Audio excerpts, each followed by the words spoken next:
Hi, you were about to engage in the ELA Guidebooks unit, Esperanza Rising. The purpose of this video is to learn about the causes of the Dust Bowl during this time period. Be sure you have your handout available and something to write with for the video. This is an image of a storm approaching a farm in northern Texas in 1935. However, the clouds you see are not those of a regular storm. This was a dust storm. In the 1930s, the central part of the United States became known as the Dust Bowl. The area seen on the map in bright yellow was where the majority of dust storms occurred. This area included northern Texas, the panhandle of Oklahoma, southwestern Kansas, and small parts of Colorado and New Mexico. You may be wondering, why was this part of the country experiencing such intense and destructive dust storms at this time? There are three main reasons that cause this area to encounter dust storms. First, we will discuss the natural causes of the dust storms. To start, the early 1930s marked the beginning of a severe and prolonged drought for the middle of the United States. This area suffered through drought-weathered patterns, including precipitation levels that were too low to keep the crops growing for over 8 years. The second cause of the dust storm's centralized location was related to the abnormally high temperatures that were also present in the United States at this time. This heat caused the soil to dry out even faster after an intermittent rainfall the area did happen to experience. A third reason that the central part of the United States was so impacted by severe dust storms was due to the flat terrain. This area has no mountains or hills to block dust or prevent dust storms from gaining speed, dust, and momentum. Now you are ready to think about the storms that occurred during the Dust Bowl in the 1930s.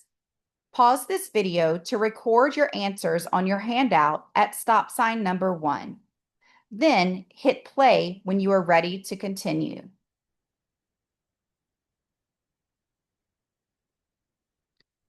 You should have circled this area in the central United States, including northern Texas, the panhandle of Oklahoma, southwestern Kansas, and small parts of Colorado and New Mexico. The main natural causes of the dust storms included drought conditions, abnormally high temperatures, and the naturally flat land of the area. Although the natural conditions played an important role in the creation of the Dust Bowl era, human farming practices also had a very negative effect on the hardships experienced during this time. The native grasses found in the central and southwestern part of the United States are naturally drought resistant. However, wheat crops need a lot more water. Consequently, during the drought, the wheat crops did not fare well. Farmers continued to try to grow crops in the dry land, destroying the native grasses as they planted their new water-needy crops. As the area of land covered with failed crops grew, the dust storms became larger and more destructive. As a result, the farmers themselves played a role in the rapid downfall of their crops and their livelihoods. Let's look at a timeline to help us understand the causes of and events leading up to the Dust Bowl. During the 1920s, wheat prices were high, so farmers plowed as much of their land as they could to plant wheat and keep up with the rising demands of wheat consumers. Also, in the early 1920s, machines were invented that allowed farmers to till large amounts of land deeper into the soil and quickly. As farmers utilized these machines, they destroyed the native grasses and exposed the topsoil. Through the 1920s, farmers planted an additional 5 million acres of wheat. The wheat did not provide a lot of coverage for the soil, as its short roots exposed the valuable topsoil and required more precipitation to grow. The setting of the anchor text, Esperanza Rising, is set in the early 1930s. The dust storms were most problematic between 1930 and 1940.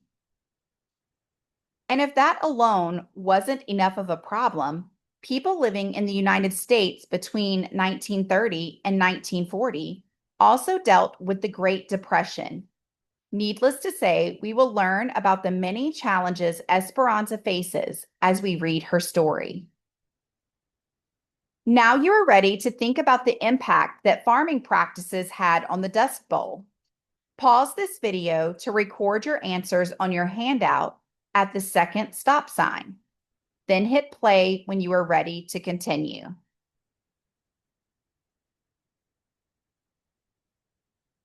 Farmers contributed to the impact of the Dust Bowl by clearing large areas of land of native grasses, planting wheat crops every year, and using machinery to expose large amounts of topsoil.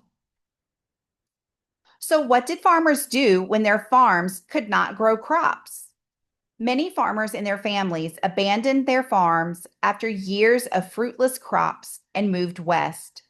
As farms were abandoned, more deserted land was left to energize the dust storms in the area.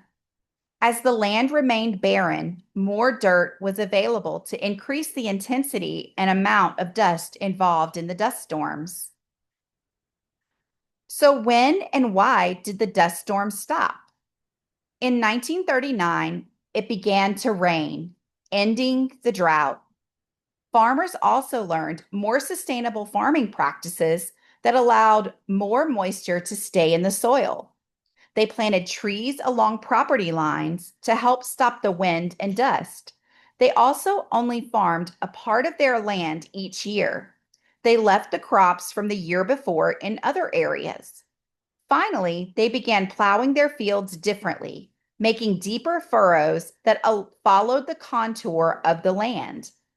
All of these changes helped the farms in the area recover and prevent future damage from dust storms. Now you are becoming an expert on the human and natural causes of the Dust Bowl. Understanding how the farmers themselves impacted the dust storms that threatened their livelihood will help you better understand the characters and setting of our anchor text, Esperanza Rising. When you finish this video, be sure to turn in your completed handout to your teacher.